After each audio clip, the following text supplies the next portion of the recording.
વિદ્યાર્થી મિત્રો, આપણે છેલ્લે વાત કરતા હતા અલગ અલગ ખનિજ તત્વોની, એમાંથી ઉત્પાદન કરવા માટેના જે તે કંઈ આપણે ઉત્પાદન ઉદ્યોગો છે એમની વાત કરી હતી. કૃષિ આધારિત આપણે કઈ વસ્તુનું ઉત્પાદન કરીએ છીએ, ખનિજ આધારિત કઈ વસ્તુનું ઉત્પાદન કરીએ છીએ, એનું આપણે વિસ્તારથી સમજ મેળવી. આજે આપણે વાત કરવાની છે ઔદ્યોગિક પ્રદૂષણ અને પર્યાવરણીય અતિક્રમણ. એટલે કે ઉદ્યોગો છે દિન પ્રતિદિન સતત વધતા જાય છે અને એના ઉદ્યોગોની અંદર સારા એવા પ્રમાણમાં ઘણી બધી વસ્તુઓનું આપણે ઉત્પાદન કરીએ છીએ, પણ સાથે સાથે પર્યાવરણનું પણ એટલું જ ધ્યાન રાખવાનું છે, કારણ કે જો પર્યાવરણને નુકસાન થશે તો આવનારી પેઢી માટે આપણે કોઈ વસ્તુ બચાવી શકશું નહીં. એટલા માટે અત્યારે જોઈએ તો દેશની અંદર આર્થિક વિકાસમાં ઔદ્યોગિક ઉત્પાદનમાં નોંધપાત્ર ફાળો રહ્યો છે. ઉદ્યોગો છે એ દેશના આર્થિક વિકાસ સાધે છે, એટલે કે આર્થિક વિકાસમાં મદદ કરે છે, પણ સાથે સાથે જો પર્યાવરણનું જતન નહીં કરે, પર્યાવરણને મિત્ર તરીકે રહી અને ઉદ્યોગો આગળ નહીં વધે તો આવનારા દિવસોની અંદર તમામ ખનિજ તત્વોની આપણને અછત જોવા મળશે. જેથી કરીને આપણે કહી શકીએ કે ઉદ્યોગોની અંદર ઘણા બધા જાતના પ્રદૂષણો ફેલાતા હોય છે. ઉદ્યોગો પ્રદૂષણ પણ વધારો કર્યો છે અને પર્યાવરણનું અતિક્રમણ થયું છે. પર્યાવરણની અંદર ખૂબ ભારે એવા નુકસાનો આપણે અત્યારે જોઈ શકીએ છીએ, જેનું એક તાજું ઉદાહરણ આપું તો એ છે ગ્લોબલ વોર્મિંગ. તો આમ આપણે કહી શકીએ કે અત્યારના સમયની માંગ છે કે સંપોષિત વિકાસ. સંપોષિત વિકાસ એટલે શું? તો કે અત્યારની જે પેઢી છે એને જે જરૂરિયાત છે એટલી જરૂરિયાત પૂરતું ઉત્પાદન કરે અને બાકીનું છે એ આવનારી પેઢી માટે ખનિજ તત્વો છે એ બચાવીને રાખે, જેથી કરીને આવનારી પેઢી છે એને કોઈ ખનિજ તત્વોની અછત ન જોવા મળે. આમ કુદરતી તથા માનવસર્જિત કારણોને લીધે પર્યાવરણની ગુણવત્તામાં ઘટાડો જોવા મળે છે. ઘણા બધા પૂર, સુનામી, ભૂકંપ આવા કુદરતી હોનારતો આવતા હોય છે. માનવસર્જિત હુલ્લર, આગચંપી, દંગા. તો આ માનવસર્જિતની હિસાબે પણ ઘણી વખત શું થતું હોય છે? ઉદ્યોગોને નુકસાન થતું હોય છે અને પર્યાવરણની ગુણવત્તામાં ઘટાડો થતા હોય છે. આપણે જોઈએ છીએ અમુક જીઆઈડીસી એરિયા છે એ સતત દિવસે ને દિવસે વધતા જાય છે, તો એની હિસાબે ત્યાં આજુબાજુના વૃક્ષો છે એ કાપી નાખવામાં આવે છે.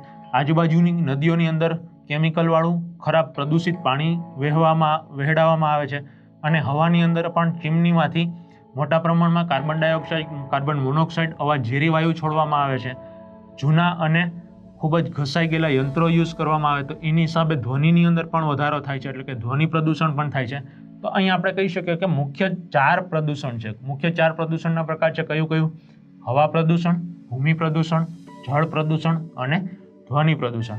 ઘણા બધા મોટા ઉદ્યોગો છે એ પોતાનો જે કચરો છે એ અમુક બંજર જમીન હોય છે, જે ક્યાંય ઉપજાઉ જમીન ન હોય એવા વિસ્તારની અંદર પોતાનો ઔદ્યોગિક કચરો ઠલાવતા હોય છે. તો એ જમીન છે એ ફળદ્રુપતા એની ગુમાવી બેસે છે અને એના પોષક તત્વો છે એની કમી આવી જાય છે, જેથી કરીને ત્યાં આપણે કોઈ પાક લઈ શકતા નથી વર્ષો સુધી.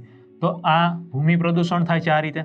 હવાની અંદર પણ ઘણા બધા ઉદ્યોગો છે એની જે ચીમનીઓ હોય છે એ જૂનવાણી ઢબથી ઈંધણ વાપરતા હોય, કોલસો, ડીઝલ, પેટ્રોલ અથવા કોઈ બીજા લાકડા, તો એમાંથી ઘણા બધા કાર્બન ડાયોક્સાઇડ, કાર્બન મોનોક્સાઇડ ઝેરી વાયુઓ નીકળતા હોય છે. એ ચીમની દ્વારા હવામાં ભળે છે અને લોકોને સ્વાસ્થ્ય સાથે ચેડા કરે છે અને નુકસાન કરે છે. એટલે હવા પ્રદૂષણ પણ ઉદ્યોગો દ્વારા ફેલાય છે.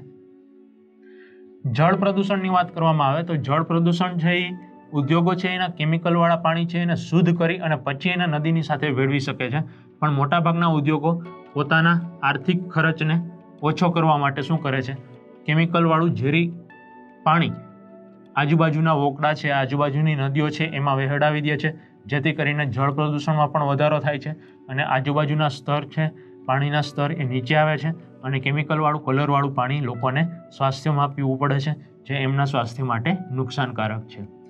ધ્વનિ પ્રદૂષણની આપણે વાત કરીએ તો એની અંદર પણ આપણે કીધું કે મોટા મોટા કારખાનાઓ છે, નાના કારખાનાઓ છે, એની અંદર વર્ષોથી જૂના જે યંત્રો ચાલતા હોય અથવા તો એનું સમારકામ યોગ્ય સમયે ન થતું હોય, એની સંભાળ રાખવામાં ન આવતી હોય, તો એની અંદર ધ્વનિ પ્રદૂષણ વધે છે અને આ ધ્વનિ પ્રદૂષણ વધવાને લીધે ત્યાં જે કર્મચારીઓ છે, ત્યાં જે મજૂર કામ કરે છે, આજુબાજુના જે રહેણાંક લોકો છે એ બધાને બહેરાશ જેવી બીમારીઓ આવે છે, મોટી બીમારીઓ આવે છે અને એના સ્વાસ્થ્યને નુકસાન થાય છે. એનું માનસિક લેવલ પણ ખોરવાય છે અને ઘણા બધા લોકો છે એ ચીડિયા સ્વભાવના બની જાય છે. તો ધ્વનિ પ્રદૂષણ છે એ પણ લોકો માટે ખતરનાક છે અને એની અંદર જેટલા પ્રમાણમાં સમયસર એ યંત્રોની સંભાળ રાખે, એની કાળજી રાખે અને સમયે એ યંત્રો બદલાવતા રહીએ, નવા યંત્રો એની અંદર સ્થાપિત કરે, તો ધ્વનિ પ્રદૂષણની અંદર પણ આપણે ઘટાડો કરી શકીએ છીએ. આમ કાર્બન મોનોક્સાઇડ અને સલ્ફર ડાયોક્સાઇડ જેવા અતિ નુકસાનકારક વાયુઓના કારણે હવા પ્રદૂષિત બની છે. એટલે કે કાર્બન ડાયોક્સાઇડ અને કાર્બન મોનોક્સાઇડ આ જે વાયુ છે એ હવાની અંદર ભળે. એની અંદર અત્યારે આપણે જોઈ શકીએ છીએ કે ભારત દેશની રાજધાની એટલે કે દિલ્હીની અંદર તમે જુઓ તો ઓક્સિજનની માત્રા ખૂબ જ ઓછી થઈ ગઈ છે. ત્યાં મોટા પ્રમાણમાં લોકોને છે એ શ્વાસ લેવામાં પણ પ્રોબ્લેમ થાય છે, શ્વાસની બીમારી થાય છે. આવા મેગા સિટી જે છે બેંગ્લોર, કલકત્તા, ચેન્નઈ, મુંબઈ, તો આ બધા જ સિટીઓની અંદર મહાનગરોની અંદર, ગુજરાતની અંદર બરોડા, સુરત, અમદાવાદ, તો આ બધા જ શહેરોની અંદર આપણે જોઈ શકીએ કે વાયુ પ્રદૂષણ છે એ દિવસે ને દિવસે સતત વધતું જાય છે. એને ઘટાડવા માટે સરકાર છે, કેન્દ્ર સરકાર, રાજ્ય સરકાર, કેન્દ્ર શાસિત પ્રદેશ ખૂબ જ મોટા પ્રયત્નો કરે છે. તો આપણે જોઈએ પર્યાવરણીય અતિક્રમણોને રોકવાના ઉપાયો. આ જે અતિક્રમણ થયું છે એટલે કે પર્યાવરણની અંદર નુકસાન થયું છે એને આપણે કઈ રીતે રોકી શકીએ એમાં વાત કરીએ.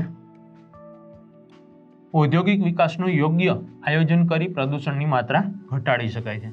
કોઈ પણ ઉદ્યોગ છે એની માત્રામાં ઘટાડો કરવો હોય, પ્રદૂષણની માત્રામાં ઘટાડો કરવો હોય તો એનું એક યોગ્ય આયોજન કરવું પડે છે કે કયો ઉદ્યોગ છે એ કેટલા સમય માટે સ્થાપવાનો છે, એની અંદર યંત્રો છે એ કેટલા સમય સુધી કામ કરશે, ત્યાર પછી નવા યંત્રો ક્યારે વસાવવા, કેટલા કર્મચારીઓ છે એના સ્વાસ્થ્ય માટે શું કરી શકાય, ત્યાર પછી એની અંદર કયું ઈંધણ વાપરવું. એટલે કે પહેલાંના સમયની અંદર કોઈ નવા ઉર્જાના સ્ત્રોતો આપણી પાસે ઈંધણના સ્ત્રોતો નહોતા, ત્યારે આપણે જૂનવાણી ઢબના કોલસા, લાકડા એ બાળી અને ઈંધણ તરીકે ઉપયોગ કરતા હતા. પણ હાલના સમયની અંદર આપણી પાસે ઘણા બધા વિકલ્પ છે, ઘણા બધા ઓપ્શન છે. તો તમે પેટ્રોકેમિકલ્સ, પેટ્રો વાયુ આ બધાનો ઉપયોગ કરી જળ ઉર્જા, વિદ્યુત ઉર્જા, પછી સૂર્ય ઉર્જા આ બધાનો ઉપયોગ કરી અને આપણે શું કરી શકીએ, ઉદ્યોગોને આગળ લઈ આવી શકીએ, આર્થિક રીતે દેશને પણ પરવડે અને પ્રદૂષણની અંદર પણ ઘટાડો કરી શકીએ. ઉપકરણોની ગુણવત્તા તથા ઈંધણની પસંદગી દ્વારા પણ પ્રદૂષણ ઓછું કરી શકાય છે. ઉત્પાદન છે એ સતત આપણે ઉપકરણો છે એને ક્વોલિટીવાળા, સારી ગુણવત્તાવાળા પસંદ કરી અને સારી વસ્તુઓ ઉત્પાદિત કરી શકીએ છીએ. ઈંધણની પસંદગી દ્વારા ઉર્જાના જે સ્ત્રોતો છે એની યોગ્ય પસંદગી દ્વારા આપણે પ્રદૂષણની અંદર પણ ઘટાડો કરી શકીએ છીએ. તો આમ ઉત્પાદન ઉદ્યોગો છે એની અંદર સતત આપણે હંમેશા પર્યાવરણની સાથે મૈત્રીપૂર્વકનો ભાવ રાખી અને આગળ વધવાનું છે અને દેશને વિકાસશીલમાંથી વિકસિત દેશમાં ફેરવાનું કાર્ય છે એ આપણે કરવાનું છે. યુવા પેઢી છે એને પણ રોજગારી પ્રાપ્ત થશે, દેશના ખેડૂતોની આવકમાં વધારો થશે અને દેશની આર્થિક સ્થિતિ છે એ સારી સુધરશે તો દેશના લોકોનું જીવન છે એ કલ્યાણકારી જોવા મળશે.